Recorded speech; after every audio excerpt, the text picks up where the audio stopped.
Yo! What up, YouTube? It's Rain, the mask. So I'm back with an X review. So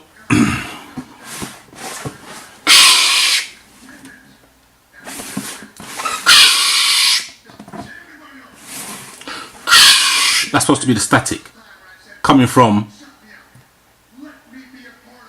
Okay. Anyway, let me not mess around. So these are the Skepta Max Deluxe. Now, you know what? Right, okay, I'm going to get into the detail first. So basically, that is the box, 12 p.m. I'm assuming that's noon, July 2014. Here's the trainer.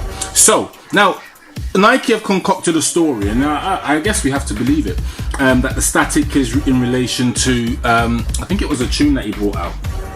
Because they're kind of going back to the history of when Skepta come out, he was doing X, Y, and Z, and then he released a track.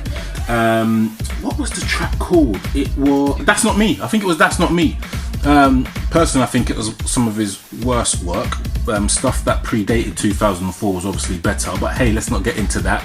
Check out my other Skepta videos to see what I'm talking about, because I put some tunes in there, you see me in the background. But anyway, so this came out. It's an all black trainer, but it's got the static. Now, for me, the static comes from the track that you just heard. Hopefully you just heard it. If you haven't heard it, I haven't put it in the video because I couldn't get the actual MP3 rip to go onto my phone to do the editing. Yeah, don't worry, I know, it's like sometime. If you did hear it, yeah, you know what I'm talking about. So anyway, what he's done, I believe that static is from the DTI track. So it goes, DTI, station get licked, man. So when you're on a station, a pirate station, you have, basically, if the DTI come, they cut the wire, you get static. But anyway, they're making up another story in regards to this. All credit to them, do what you want, I don't care. So the upper is like it's a nylon. It could have been a better material, but it's a nylon. But it's got 3M hits all along here. You've got a silver swoosh, right? Yasso, boom skein, and then you've got the date, June the. Oh, Finn Balor's coming out, or Finn Balor, June the 8th, 2014. It is a nice trainer, a nice black trainer. Some people say, oh yeah, it's good for winter. Personally, I've said this before, I never buy trainers for a particular season. I'll wear whatever I want, any time of the day. I might just think about things twice if it is raining. But anyway, on the inside, you've just got the never sleep on tour saying, phrase, or whatever you want to call it. Then you've got a red air unit which sets it off. Hopefully you can see that. I don't think you can, but it does set it off. Red and black is definitely a winning colorway. You've got this plastic hit at the front, and it is plastic or dense rubber. It's not a patent leather, which I thought it was initially. I thought the actual trainer was going to be a lot better quality, and I know a lot of people don't care about the trainer, or they don't like it and all of that. Save me all of that stuff. I just don't want to hear. If you like the trainer, that's when you comment. If you don't like it, just say I passed.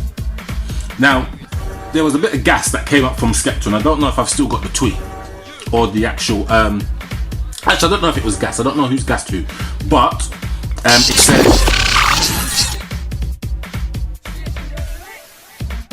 Now, those who pay attention to the industry or the game know that these they were around for a minute. I'm not even sure if they're completely sold out. I haven't been out to the shops to know if they're actually completely sold out, but they're easily accessible. But people have been buying them in the view that they're going to resell them. Now, there is no resale value in these, not that I know of. Well, I wouldn't pay resale for them. So I think that was done in vain. You got the SK Air logo at the bottom, boom skein, Nike swoosh, and you've got some metal hits. I'm not sure what the metal hits are to signify. Again, me personally, because of the explanation I gave you about the DTI and the pirate radio, I think that this is to signify the aerials and all of that malarkey. But I'm probably, well, Nike concocted a story with Skepta, I'm assuming. So, boom, skeng. Now, these metal hits, focus, they're not really metal. It's just plastic, metallic looking. But it's a nice little hit. Then you've got the actual lace tips. Lace tips are nice as well, you know what I mean? Making it a more premium affair. Just want to show you that swoosh. Now, oh yeah. Now the swoosh is silver, as you can see. Nice little detail in there, but the price of these was $170. I thought they were going to be like $140 or $145. Some are saying the best of the three that came out, and I think that is insanity. The best of the three was the 97, and that was the first release. That's my thought. People might have different opinions. The rear of the trainer, just that deluxe detail. The deluxe always reminded me of an alien or something that you'd find in Flight of the Navigator. You know, the spaceship. Like if you just look at that, right, it looks like a Klingon. If you think of a Klingon's face, the Klingon's head, that is the Klingon's face in it. Look at that, the headpiece. Star Trek, if you don't know, Klingon.